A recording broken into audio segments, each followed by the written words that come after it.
Hello and welcome to Tarot for Dummies. If you see me on another page, no, you did not.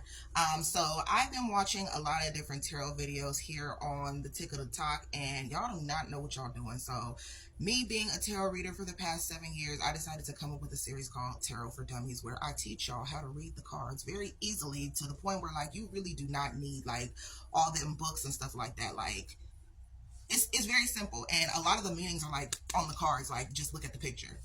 So anyway, this is what I'm finna do. I'm finna do the major arcana first, and then I'm gonna go to the minor arcana. So there are 22 cards that are considered major arcana cards.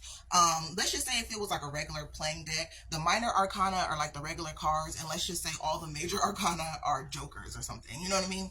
So yeah, we're going to start with the Fool, and then we're going to go all the way to the World. Now, I'm starting with the Fool. The Fool does not have a number, so sometimes it's at the beginning of the major arcana, sometimes they put it at the end. It just depends on what deck that you get. I'm using the traditional Rider-Waite tarot deck. I also have a Black American tarot deck. It's called a Hoodoo tarot deck. This is the one that I usually use when I do readings and stuff. But yeah, I'm going to use this one just for, you know, it's the most common one, and it's the easiest to understand, essentially. So we're going to start with the Fool. Now, the Fool, if you look at the picture, he's kind of just like careless or whatever, la la la la la, not really paying attention. He's about to pretty much walk off of a cliff, and the dog is looking at him like, bro, what the fuck are you doing? And so with that being said, yeah, that's why it's the Fool. Also, like, this can represent somebody who's just like carefree, somebody who's careless, or somebody like taking a leap of faith in life. You know what I'm saying? So you might see that a lot in your reading when people like, or somebody's gonna take a leap of faith towards you or something like that. That's the Fool card. This is also Aquarius in the Zodiac. Then we have the Magician. So the Magician is Gemini in the Zodiac, I do believe. And it's number 1, and basically this is like all about manifestations and things of that nature. This could be like somebody who's like a hard worker. This could also be somebody who's like manipulative or something like that in the reverse as well. It's pretty simple. There are other meanings to these cards. I'm just giving y'all like the most common ones or whatever. But yeah, the Magician is like, you know, manifestations and stuff like that. The High Priestess, that is number 2. This is represented by Cancer. Yes, Cancer. And this is all about intuition. Some people may say this is just water in general, but I'm pretty sure it's just Cancer. And this is like somebody who's like intuitive. Somebody, this could be like a what do you call that? Like a teacher of some sort, or like a root worker or something like that. Anything like that. Anything that has to do with like spirituality. That's what the High Priestess represents. The Empress can represent pregnancy or creativity. 3s is usually about coming together or like joining or like a partnership or something like that. So I believe that the lady is pregnant in the picture. But yeah, that's what the Empress is. This is also Libra in the Zodiac. And I don't think all the cards represent zodiac signs. I can't remember. As we go along, I'll start remembering or whatever. The Emperor is Aries. This is like a father figure, grandfather, a boss, like somebody who's like in charge, like a patriarch or something like that. This could also be somebody who's like controlling and stuff like that. In the reverse, yeah, somebody who ain't shit, a deadbeat dad or something like that. You know, it might come up like this or something like that. But this is Aries. This is, you know, fiery energy, very quick, whatever. The Hierophant is Taurus. And this is like your traditional values and customs and things like that. This is like religion and school and like anything that's like tradition, like marriage, stuff like that. In the reverse, it's pretty much reverse, you know. The Lovers is Gemini. This has to do with soulmate connections. This comes out when they be like, oh, you have a soulmate, or a stalemate if it's in the reverse. Like I said, this is Gemini. This could also represent like partnerships and stuff like that, signing contracts. This could come up in like marriage readings and stuff like that as well. Then we have the Chariot. The Chariot is Cancer. This could represent you getting a new car. This could be travel. This could be like success, notoriety, anything like that. But 6 is that usually, oh no, this is 7. Never mind. Forget what I was about to say. The strength card is Leo, and this is exactly what it is: strength, courage, passion, confidence. You know what I'm saying? And in the reverse, of course, it's reverse. This would be a person who lacks skill.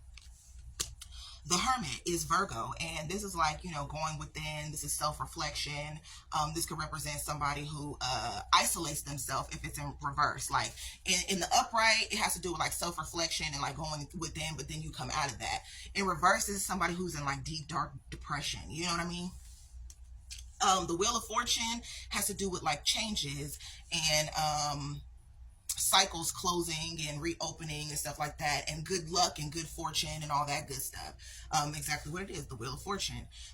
Also, this could be fixed energy as well: Taurus, Scorpio, Leo, and Aquarius. Justice is Libra, and this is all about, your court stuff, karma, things, things working in your favor and stuff like that as well. The Hangman, this represents Pisces.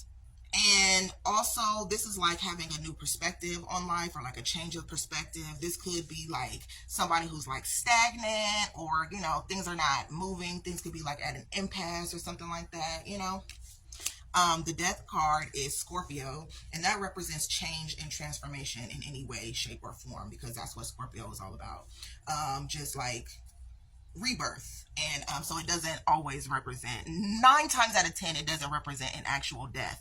This is just things are changing, or cycles may be closing. You might be ending situations, but eventually, like, it's not like ending for good. You could be ending a situation and like starting something new. You know what I mean? Temperance is Sagittarius, and this has to deal with like patience and what do you call that? It's like patience.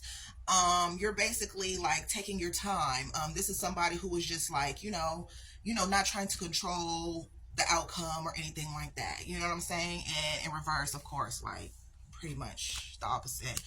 The Devil is Capricorn. Everybody always sees like the Devil is just like, oh, this is like just a terrible card, but it does have to do with like addictions and stuff like that. This could be like a sexual soul tie or something like that. You might see this in your reading, or like, yeah, somebody battling addiction and stuff like that. And in the reverse, of course, it's the opposite. Like, you might be coming out of addiction. This could be somebody who's like a big spender or something like that.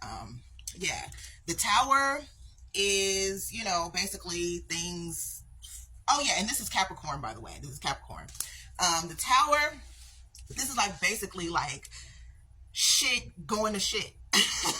But this could also represent like higher learning, education, an institution or something like that. It could be like a mental institution as well. The Tower in reverse could be the opposite, or it could be like this happening to somebody else and not you. You know what I'm saying? Or you inflicting this on someone else, or somebody inflicting it on you. You know what I mean? And the Star is Aquarius. This is all about like healing energy. This is all about like wish fulfillment, your dreams coming true, all that good stuff. The Moon, I believe, is Pisces as well. And this is all about secrets, things that are hidden that you don't want to talk about, things that are like kept deep down inside. The Moon in reverse, that secret's coming out. The Sun can be Leo or Aries, I do believe. I don't remember. I think it's fire energy, but this is just pretty much kind of the same thing as like Aquarius, like wish fulfillment. When the sun comes out, it's like everything is going well. The sun will come out tomorrow. That's how I see Judgment.